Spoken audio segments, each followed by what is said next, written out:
ിരിക്കും.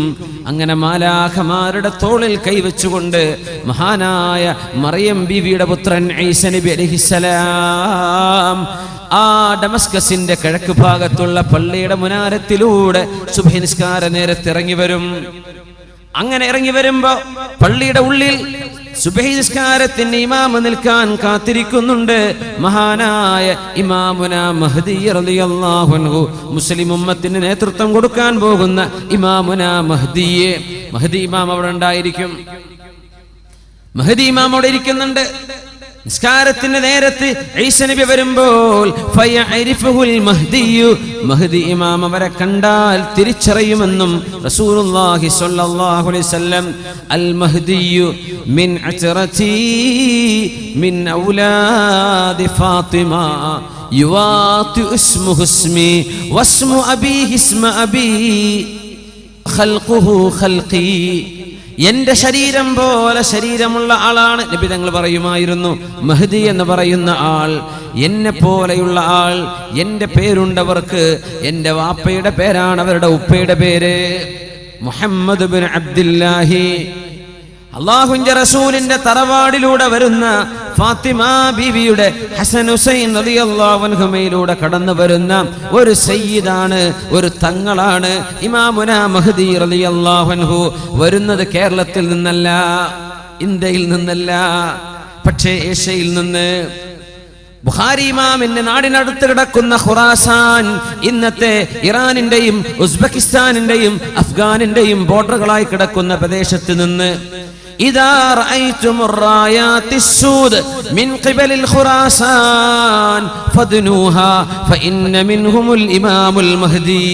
ഖുറാസാനിന്റെ ഭാഗത്ത് നിന്ന് കറുത്ത കൊടി പിടിച്ചൊരു സംഘം വരുന്നത് കണ്ടാൽ നിങ്ങൾ അവരെ പോയി സ്വീകരിക്കണേ. അവരിലുണ്ടാകും എന്റെ പൗത്രനായ മഹ്ദി, അവരുടെ ഉണ്ടാകുമെന്ന് അഷ്റഫുൽ ഖൽഖ് റസൂലുള്ളാഹി സ്വല്ലല്ലാഹു അലൈഹി. അതുകൊണ്ടാണ് അവിടുത്തെ കുറെ സംഘടനകൾ, അഫ്ഗാനിലൊക്കെ പല സംഘടനകളും ഈ കറുത്ത കൊടി ഉണ്ടാക്കാൻ കാരണം. താലിബാൻ അടക്കം ഈ കറുത്ത കൊടി പിടിക്കുന്നത് മഹ്ദിയുടെ പക്ഷക്കാരാണെന്ന് വരുത്തി തീർക്കാനാ. അങ്ങനെ 30ഓളം കള്ളസംഘങ്ങൾ വരുമെന്നും റസൂലുള്ളാഹി സ്വല്ലല്ലാഹു അലൈഹി വസല്ലം. മഹ്ദി ഇമാം ഹജ്ജിന് വരുന്ന സമയത്ത് അവിടെ വെച്ചാണ് ലോകത്തുള്ള ആലിമീങ്ങൾ തിരിച്ചറിയുന്നത് ഇത് മഹ്ദിയാണെന്ന്. ഉമ്മ വെക്കുന്ന പേരല്ല അത്. ഉമ്മ വെച്ച പേര് മുഹമ്മദ് എന്നാണ്, വാപ്പയുടെ പേര് അബ്ദുള്ള എന്നാണ്. ഇത് മഹ്ദിയാണ്, മഹ്ദിയാണ്, ബൈഅത്ത് ചെയ്തോളൂ എന്ന് മാലാഖമാർ നിരന്തരം വിളിച്ചു പറയുന്നത് അവിടെ കൂടിയ 7ഓളം പ്രമുഖരായ ആലിമീങ്ങൾ കേൾക്കുമെന്നും അവരാണ് മഹ്ദി ഇമാമിനെ ബൈഅത്ത് ചെയ്യുന്നത്. അവരാണ് പ്രഖ്യാപിക്കുന്നത് ഇത് മഹ്ദിയാണ്. ആ മഹാനായ അല്ലാഹുവിന്റെ റസൂലിന്റെ തറവാടിലൂടെ വരുന്ന പുത്രൻ വരാൻ പോകുന്നത് യംലഉൽ അർള ഖിസ്തൻ വഅദിലാ കമാ മുലിഅതു ദുൽമൻ വജൗറാ. ലോകത്തെ അക്രമവും അരാജകത്വവും കൊലപാതകവും മർഡറും കില്ലിങ്ങും ലോകത്ത് വർദ്ധിച്ചുകൊണ്ടിരിക്കുന്ന കാലത്ത് നീതി സ്ഥാപിക്കാൻ വരുന്ന ആളാണ് മഹാനായ മഹ്ദി എന്ന് മഹാനായ അഷ്റഫുൽ ഖൽഖ് റസൂലുള്ളാഹി സ്വല്ലല്ലാഹു അലൈഹി. 7 വർഷം അവർ ഇസ്ലാമിക ലോകത്ത് നേതൃത്വം കൊടുക്കും. ഒരു ഖലീഫയായി, അള്ളാന്റെ റസൂലിന്റെ ഖലീഫമാരുണ്ടായ പോലെ ഒരു ഖലീഫയായി, ലോക മുസ്ലിമീങ്ങൾക്ക് ഒരു അമീറായി ഇമാമുന മഹ്ദി 7 വർഷം നയിക്കുകയും ആ സമയത്താണ് അൽ മൽഹമത്തുൽ കുബ്ര എന്ന് പറഞ്ഞ മഹായുദ്ധങ്ങൾ നടക്കാൻ പോകുന്നത്. യൂറോപ്പുമായി അമേരിക്കയുമായി മുസ്ലിം രാജ്യങ്ങൾ തമ്മിൽ നടക്കുന്ന യുദ്ധം നടക്കാൻ പോകുന്നു. തഖ്തതിലു ഫിഅതാനി അദീമതാനി ദഅവാഹുമാ വാഹിദ. അൽ മൽഹമത്തുൽ കുബ്ര എന്ന മഹാനായ അബൂ നഈം അടക്കമുള്ള ആളുകൾ കിതാബുൽ മലാഹിം, മൽഹമത്ത് അന്ത്യനാളിനോട് മുമ്പ് നടക്കാൻ പോകുന്ന മഹായുദ്ധങ്ങളെ സംബന്ധിച്ച് പറഞ്ഞിട്ടുണ്ട്.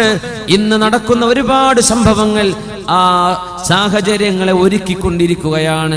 ഫസാദുശ്ശാമി ഫസാദുദ്ദുന്യാ. സിറിയയിൽ പ്രശ്നമുണ്ടാകുന്നത് ഫസാദുശ്ശാം, ഷാമിന്റെ പ്രദേശങ്ങളിൽ പ്രശ്നങ്ങൾ ഉണ്ടാകുന്നത് ലോകത്തിന്റെ അസമാധാനത്തിന് കാരണമാകുമെന്ന് പറഞ്ഞിട്ടുണ്ട് പരിശുദ്ധ റസൂലുള്ളാഹി സ്വല്ലല്ലാഹു അലൈഹി വസല്ലം. ബഷാറുൽ അസദിന്റെയോ അവന്റെ കൂട്ടാളികളുടെയോ ഭരണം മൂലമോ അല്ലാതെയോ സിറിയയിൽ നടന്നുകൊണ്ടിരിക്കുന്ന പ്രശ്നങ്ങൾ ഇമാമുന മഹ്ദി റളിയല്ലാഹു അൻഹുവിന്റെ വരവിന് ആക്കം കൂട്ടുന്ന സംഗതികളാണ്. ഫലസ്തീനിൽ നടക്കുന്ന പ്രശ്നം അതാണ്. ലിബിയയിലും ഇറാഖിലും ഈജിപ്തിലും നടക്കുന്ന പ്രശ്നങ്ങൾ, ഈ പൊളിറ്റിക്കൽ അൺറസ്റ്റ്, ഈ കാലഘട്ടങ്ങളിലാണ് ഇമാമുന മഹദിയെ മുസ്ലിം ലോകം പ്രതീക്ഷിച്ചു കൊണ്ടിരിക്കുന്നത്. യംലഉൽ അർള ഖിസ്തൻ വഅദ്ല കമാ മുലിഅത് ദുൽമൻ വജൗറാ. മുസ്ലിമീങ്ങൾക്കെതിരെ അക്രമവും മുസ്ലിമീങ്ങൾക്കെതിരെ കൊടും ക്രൂരതയും അനീതിയും നടക്കുന്ന കാലത്താണ് മഹദി ഇമാം പുറപ്പെടുകയെന്ന് മുഹമ്മദ് മുസ്തഫ റസൂലുള്ളാഹി. ഹബീബായ നബിയുടെ വാക്കുകൾ ഓരോന്നോരോന്നായി പുലർന്നു കഴിഞ്ഞ് നമ്മൾ കണ്ടില്ലേ? പരിശുദ്ധ ഖുർആനിന്റെ വാക്കുകൾ പുലർന്ന് നമ്മൾ കണ്ടില്ലേ? ഇനി പുലരാനുള്ള, കാണാൻ പോകുന്ന കഥകൾ, കാണാൻ പോകുന്ന സംഭവങ്ങൾ അക്കമിട്ട് പഠിപ്പിക്കുകയാണ് അഷ്റഫുൽ ഖൽഖ് റസൂലുള്ളാഹ് സ്വല്ലല്ലാഹു അലൈഹി വസല്ലം. മസീഹുദ് ദജ്ജാൽ അവിടെയുണ്ട്, അവൻ നടന്നുകൊണ്ടിരിക്കുന്നുണ്ട്. സിറിയയിലെ പള്ളികളിൽ ബാരിക്കേഡ് വെച്ചിട്ടുണ്ടാകുമെന്നാണ്. പള്ളികളൊക്കെ സീൽ ചെയ്തിട്ടുണ്ടാവും, പൊതുജനങ്ങൾ കടക്കാൻ പറ്റാത്ത രീതിയിൽ. മഹദി ഇമാമും ഏതാനും മുഅ്മിനീങ്ങളും സുബ്ഹി നിസ്കാരത്തിന് കാത്തു നിൽക്കുമ്പോൾ മാലാഖമാരുടെ തോളിൽ കൈവച്ചുകൊണ്ട് ഇറങ്ങി വരുന്ന ഈസ ഇബ്നു മറിയം അലൈഹിസ്സലാം നബി ഇറങ്ങി വരാണ്. മഹദി ഇമാം പറയും, ഈസ നബിയെ നിങ്ങൾ ഇമാം നിൽക്കുക, തഖദ്ദം, നിങ്ങൾ ഇമാം നിൽക്കുക എന്ന് പറയും. ഇമാമുക്കും മിൻകും, നിങ്ങളുടെ ഇമാം നിങ്ങളിൽ നിന്നുള്ള ഒരാളാവട്ടെ, ഞാൻ നിൽക്കില്ല, നിങ്ങളിൽ ഒരാൾ. ഫയതഖദ്ദമുൽ മഹ്ദിയു, അന്നേരം മഹദി ഇമാം മിഹ്റാബിലേക്ക് നിൽക്കുകയും ഈസാ നബി മഅ്മൂമായി ആദ്യത്തെ ഭൂമിയിലെ സുബ്ഹി ഈസാ നബി അലൈഹിസ്സലാം ഈ ഉമ്മത്തിന്റെ കൂടെ നിസ്കരിക്കുമെന്ന് റസൂലുള്ളാഹ് സ്വല്ലല്ലാഹു അലൈഹി വസല്ലം. പിന്നെയാണ് ഈസാ നബി അലൈഹിസ്സലാം മസീഹുദ് ദജ്ജാലിനെ തേടി പുറപ്പെടുന്നത്. ഫയറാഹുൽ മസീഹുദ് ദജ്ജാൽ, മസീഹുദ് ദജ്ജാൽ ഈസാ നബിയെ കാണും. ഫയദൂബു കമാ യദൂബുൽ മിൽഹു ഫിൽ മാ, ഈസാ നബിയെ കാണുമ്പോഴേക്കും ഉപ്പ് വെള്ളത്തിൽ അലിയുന്ന പോലെ മസീഹുദ് ദജ്ജാൽ വിറച്ചലിഞ്ഞുകൊണ്ടിരിക്കും. ഫയത്ബഉഹു, ഈസാ നബി അവനെ പിടിക്കാൻ വേണ്ടി പിന്നാലെ കൂടുകയും ഫയഖ്തുലുഹു ബിബാബി ലുദ്ദിൻ, ലുദ്ദിന്റെ കവാടത്തിൽ വെച്ച്, ഇന്നത്തെ ഇസ്രായേലിലെ ലുദ് എന്ന പട്ടണത്തിന്റെ ഗേറ്റിൽ വെച്ച്, ബോർഡറിൽ വെച്ച് മസീഹുദ് ദജ്ജാലിനെ ഈസാ നബി അലൈഹിസ്സലാം പിടികൂടുമെന്നും പരിശുദ്ധ റസൂലുള്ളാഹ് സ്വല്ലല്ലാഹു അലൈഹി വസല്ലം എല്ലാം കൃത്യമായി പറഞ്ഞു തന്നിരിക്കുകയാണ്. എന്നിട്ട് ഈസാ നബി ജീവിക്കും ഇവിടെ ഒരു 40 വർഷം കൂടെ. മരിക്കുന്നത് 73-ാമത്തെ വയസ്സിലായിരിക്കും. ആ കാലഘട്ടത്തിനിടയിൽ ഈസാ നബി അലൈഹിസ്സലാം കുരിശുകളെ തകർക്കുകയും വയഖ്തുലുൽ ഖിൻസീറ, പന്നികളെ വധിക്കുകയും. ഈസാ നബിയെ ദൈവമാണെന്ന് പറഞ്ഞവരോട് ഞാൻ ദൈവമോ ദൈവപുത്രനോ അല്ലെന്നും ഞാൻ അല്ലാഹുവിന്റെ തിരുദൂതൻ മാത്രമായിരുന്നുവെന്നും അവരെ തിരിച്ച് അറിയിക്കുകയും അവരെ ദീനിലേക്ക്, ഇസ്ലാമിലേക്ക് മടക്കി കൊണ്ടുവരികയും ചെയ്യും.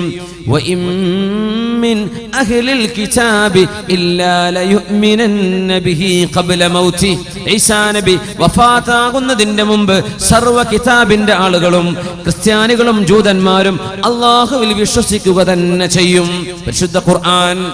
എന്താ ഇന്നും ക്രിസ്ത്യാനികൾ ഈസാ നബി വരുന്നവരെ, ഈസാ നബി വന്നാൽ അവർ വഫാത്താകുന്നതിന്റെ മുമ്പ് ഖബ്ല മൗതിഹി, ഈസാ നബി മൗത്തായിട്ടില്ല. ഈസാ നബി വഫാത്താകുന്നതിന്റെ മുമ്പ് എല്ലാ വേദം നൽകപ്പെട്ടവരും ക്രിസ്ത്യാനികളും ജൂതന്മാരും അടക്കമുള്ളവർ അല്ലാഹുവിന്റെ സത്യമായ ദീൻ ഇസ്ലാം ശരിയാണെന്നവർക്ക് ബോധിക്കുക തന്നെ ചെയ്യും.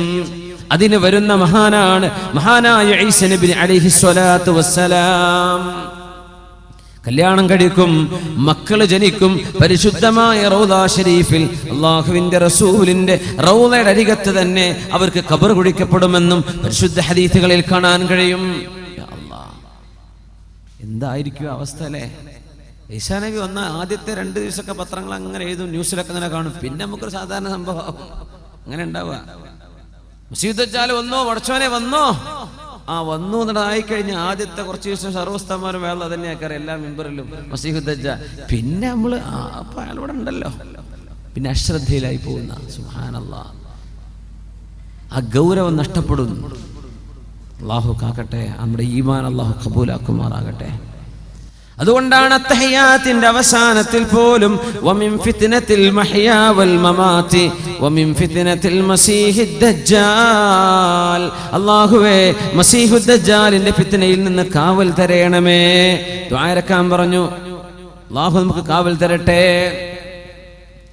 ഈസാ നബി അലൈഹിസ്സലാം വലിയ ത്യാഗം ചെയ്യാൻ പോകുന്ന നബിയാണ്. മഹാനായ ഈസാ നബി അലൈഹിസ്സലാം വരുമ്പോഴേക്കും യഅജൂജ് മഅജൂജുകളെ അല്ലാഹു അയച്ചിട്ടുണ്ടാകും. യഅജൂജ് മഅജൂജുകൾ സൂറത്തുൽ കഹ്ഫിൽ തന്നെ അവസാന ഭാഗത്ത് യഅജൂജ് മഅജൂജിനെ കുറിച്ചൊരു പരാമർശമുണ്ട്. ആ ആയത്താണ് ഞാൻ ആദ്യത്തിൽ ഓതി വെച്ചത്. ബിസ്മില്ലാഹിർ റഹ്മാനിർ റഹീം. حتى إذا بلغ بين السدين وجد من دونهما قوما لا يكادون يفقهون قولا قالوا يا ذا القرنين إن يأجوج ومأجوج مفسدون في الأرض فهل نجعل لك خرجا على أن تجعل بيننا وبينهم سدا قال ما مكني فيه ربي خير فأعينوني بقوة أجعل بينكم وبينهم ردما آتوني زبر الحديد حتى إذا ساوى بين الصدفين قال انفخوا حتى إذا جعله نارا قال آتوني أفرغ عليه قطرا فما استطاعوا أن يظهروه وما استطاعوا له نقبا